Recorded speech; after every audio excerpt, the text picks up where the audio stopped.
Hi, I'm Dave. And I'm Jennifer. We are a middle-aged couple with a Regal Unlimited subscription and an unreasonable fondness for movie popcorn. Finally returned to the Regal movie theater chain Yep. for Mystery Movie Monday, which we do The Monday Mystery Movie. Monday Mystery. Okay. And so we're documenting every movie we see together in 2025. And we go to the Monday Mystery Movie pretty regularly. If you don't know by now, this is a given Monday in a given month. They will offer a movie ticket for $5, or in our case, free. And you just don't know what the movie's going to be in advance. So it could be a horror movie or an action movie. It's been like a horror movie like twice But in it's been like years. But we saw Gladiator 2 as a mystery movie. And Jurassic World Rebirth. Being really coy about the fact that you already know we saw a movie called Eternity. Yes. With Miles Teller and Elizabeth Olsen and Callum Turner. And Divine Joy Randolph. And what was the name of the other AC? I have no idea. I've He's never the guy seen from that guy Search before. Party. Oh. He's been in a million things. I remember him from Search seeing. Party. Great actor. Really fun. Playing straight in this movie, even though he's always played gay before. It's fascinating. Anyway, what? I don't think this guy was playing straight, but whatever. He was hooking up with Divine Joy Randolph. Yeah, but at the beginning, he was very much like, no, I think he was playing, it no longer matters. These are terrestrial concerns. Sure. So anyway, Eternity, which is a movie that's about to come out, and we do actually recommend it. This is a sweet movie. Yeah. Yeah. So we don't often do this, but sometimes we do like a movie. Yeah. It's hard to imagine, but yeah. I mean, and even mystery movies. Life of Chuck was a mystery movie. Yeah. I really, really enjoyed that movie. And like Life of Chuck, this is a feel-good, like, humanist kind of, like, pro-person movie. Yeah. In a way that you rarely see anymore. So this movie's going to tank. It's a love story. It's a rom-com. It's an A24 movie. Yeah, it's a rom-com with a fun hook.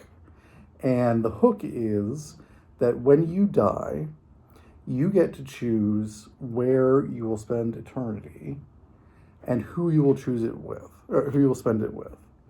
So the story is about an elderly couple, Larry and Joan, and they die within a week of each other. And they're going to go off and live forever in Beach World. Maybe. Larry goes there first, right? Yeah, except it turns out that Joan had actually been married twice, and her first husband had died in the Korean War. And so the first husband, it turns out, has been waiting for her for 67 years to come to this place, and we'll talk about where they are, but so Joan has to choose who she's going to spend eternity with, one man or the other. Can't possibly have both, although they say that's a perfectly acceptable option. Joan is like, oh no, I must choose. No, they don't ever really give that. They did actually say okay, that. Maybe that was the moment that I dozed off. Maybe. Because there was a moment that I dozed off. I'm tired. So the whole movie is about which one is she going to pick. And of course it goes back and forth. Yeah. Larry is the man she's been with for 65 years. He's, dependable. He's kind. He's sweet, but kind of dumb. I mean, he's cantankerous. Like, he's a little dumb, a little cantankerous, but she's first in his world. Yeah. Most of the time, Yeah. Everything in his world is built around her. Yeah. Luke, played by Callum Turner, who died in the Korean War, is super hot and sexy, but we're constantly told this. We're constantly told this, and I would find it easier if the actor actually were. Like, he doesn't hit me that way. He's better looking than Miles Teller, but that's not that complex to do. But I think if he were super good looking, then it would skew the movie, like, because it would be like, oh, do you choose the actual, like, super hunk or the nebbish? And of course she's going to choose the super hunk. So, but we're constantly told how hot this guy is and how passionate their relationship was, because it never had time to, like, fade. And that he never got a chance to have a life with her. He never got a chance to have kids with her, etc. So she has to make a choice between these two people. And that's the entirety of the movie, is her making this choice. I don't think we need to spoil this. No. And, but you can imagine in the context of making these choices that there's, a discussion of like what relationships are and what human connections mean. And, it's very emotional and very sweet, but then it also has these humorous elements to it, right? Yeah. Like, there's kind of a whole setup about the place where they are, where you have to go make this choice. And there's a lot of train station. It's basically, a giant train station, and you're being sold on these different, afterlives that you could choose. Mm-hmm. But it's sort of like choosing, like, there's like holiday brochures in effect for places that are utterly bizarre, and that needs to be unspoiled because there are these great just little jokes about it. 90% of the humor in this movie, is connected to that. So there's like an advertising poster for every afterlife you could possibly choose, and each one has an incredibly funny tagline. Yeah. And they're very, very cute. And so, it has these comedic elements, and then, these very heartfelt elements. And, it's just very much about the connections between people, right? And the connections between people that are stronger than death, and what that really means, So that's going to tug at your heartstrings if you're somebody who, thinks about relationships or in relationships, or, is old enough to be thinking about death and all that kind of stuff, If you're sitting next to the love of your life while you're watching this movie, you're going to choke up a little bit. Exactly. Absolutely. Exactly. We definitely were both affected by that. Yeah. And I was just pleasantly surprised, because generally the instant I see Miles Teller, I'm like, okay. Right? And I was only vaguely aware that, like, I think I have seen an ad on Instagram for this movie, but just didn't register, like, that I saw this ad or what it was, And, so I'm like, okay, damn it. But yeah, this was a great movie, and like this Miles Teller's was best movie. Sure, I mean I have seen very few of his movies, right? You saw Top Gun Maverick. Sure. What else did you see?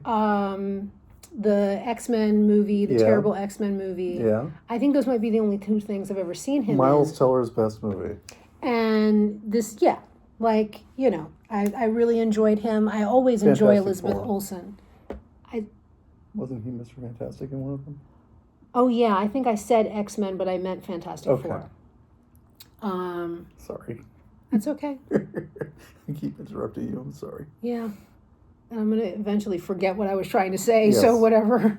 But he comes across as charming and sweet this was the right casting for this part, right? Like somebody who is, like a little befuddly, but has like a good heart and is cantankerous, as an old man, and you can see the young man version has a little bit of the cantankerous in him, but they and the two of them were really good together. So one of my favorite things about this movie is that Miles Teller and Elizabeth Olsen play people who died at an advanced age, and in fact we get to see them in their 80s at the beginning of the movie, just before they die. And then when we see them as younger people, because of course in the afterlife you choose what you look like. Well, it's your happiest moment. Your happiest moment, yes. Is you look like what you looked like in your happiest moment. And so we see these two very old people, and then we see these two very young people. But Miles Teller and Elizabeth Olsen are good enough actors that they were able to continue to act through the movie as if they were in their 80s. They're cantankerous. So they have this sort of like, word choice and diction and sort of like cantankerous, like, aches and pains complaints and the whole thing. Well, I mean, no aches and pains complaints, but more like talk about the concept and register that they don't have them anymore and go like, oh shit, that's great, but yeah, it's funny to see that kind of dynamic. And yeah, it's a solid, good movie, like a movie worth watching. Like if you stop and think about the premise of it for more than 30 seconds, you ask questions the movie cannot answer for you. Yeah.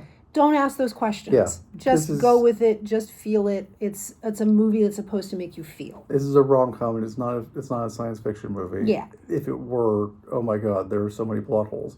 But yes, in many ways, Loki and the TVA makes more sense, and that made no sense. The visual style of this is kind of reminiscent of that, without being like a direct ripoff. Of course, because they're both basically reminiscent of a train station in the 1940s. Yeah. Like that's really what they're both trying to do. So, that's 1960s, I would say. Yeah. Okay. So anyway, but it's a fun movie. It really was. Yeah. I don't want to spoil anything, but there's not that much to spoil. There are a couple problems with this movie. I think there were things I wasn't totally comfortable with. It's a rom-com, so it is, of course, incredibly heteronormative. Oh yeah, no, it's heteronormative. It assumes that you can only be have with one to person choose. at a time. You can, yeah. But like, there are a couple gay characters or characters who are temporarily gay in the movie, and it's always treated as like broad comedy. As off-color jokes. It's never like, oh no, that's a perfectly normal thing for people to be. Yeah. It's, wait, you're gay? And it's a little much. Yeah. Especially when they do it 4 or 5 times in the same movie. Yeah. So, yeah, that wasn't terrific. Yeah. But in general, it's pretty sweet and not too judgmental. Very early on in the movie, you're told nobody gets punished. Yeah. The afterlife is what you want it to be, and everybody gets to choose what they want it to be. That's not explored in any meaningful way. Not explored in any right? meaningful way. But yeah. We never see a bad person Yeah. in the afterlife, or somebody who, I don't know, doesn't deserve to choose their moment of bliss. Whatever that would mean, I don't even know. But again, this was not a movie that was made to be airtight. No. It is meant to be about 3 performances, and the 3 performances are very strong. Yeah. Yeah. 5 performances are very strong. And yeah, it just works. It's fun. Yeah. It moves along with a good clip, even though it's it's about someone not being able to make up their mind. It never slows down to a crawl because of that. Yeah. And like the actual afterlives that they show are pretty nice and very, very beautifully shot. One of them, anyway. Yes. I'm not spoiling. Yep. Okay, so we do recommend this movie. Yeah. And we think you should go see it when it comes out. And of course it's going to tank and nobody will ever hear of it again. But well, that's fine. But the other thing that you're not going to get is a free Halloween bucket. We got 2. Which we got 2 of. And little they glow in the monsters. dark. They're little monsters and they glow in the dark. I like it because it's not like the monsters from whatever kids movie is out right now. These are an original artist interpretation of some classic movie monsters, and they're really fun. Yeah. They're really cute, and I really like the mummy that's holding a giant big thing of popcorn. I like mummies. Yeah. So you should see this movie even if you don't get a glow-in-the-dark Halloween bucket for free. I don't know why you'd want this. I don't want this really, but it was cute. It was fun. It's free. And it's free. And it's actually something you like. Concessions at Eagle, huh? You know what I'm saying? Okay. They're expensive. Okay. The popcorn's expensive. And? I'm just making a joke. Okay. Anyway. I'm just saying the bucket's cute. The bucket's cute. Movie's cute. The movie's cuter than the bucket. And the bucket's cute. I would say the bucket's cuter than the movie. But, okay. Well, I enjoy their it. own. Yep. I like monsters, so. Anyway. Yeah, go see it with your love of your life. Your sweetie. Or just somebody you're not even sure about. Yeah. Go see it by yourself. Why not? It's sure. Cute. Sit on your couch and watch it later. Yeah. Okay. That was thrilling, I'm sure. Our most riveting review. But when you actually think a movie is kind of cute, there's not a lot to say about it. Yeah, we can't entertainingly rip it to shreds because it's actually should not be ripped to shreds. It's actually quite good. Very nice sets, beautiful sets. A lot of costumes needed. There's a ton of extras in this movie. There's just a ton of people. So yeah. It's not as deep as Life of Chuck. As shallow as Life of Chuck was. It's not as deep as that. Right, but it's similar in the sense that, you know, what it's basically saying is that human life is about connections with other humans, Yes. and that's what makes life good. And that people are deserving of happiness. And connection. Yeah. And that, you know, once you figure that out, you basically have figured life out. You know, like. Yeah.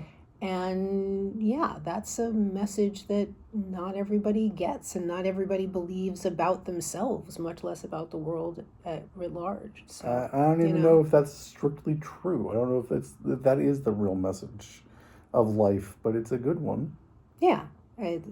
As I said, not everyone necessarily believes that message is true, but it's a message that everybody needs to hear. You know, we're a middle-aged cantankerous couple. Mm-hmm. And we're going to be an old cantankerous couple. Disputatious. We're going to be disputatious as long as we can both remember how to spell it. Yeah. Let me think about that. Anyway, until next time. Bye.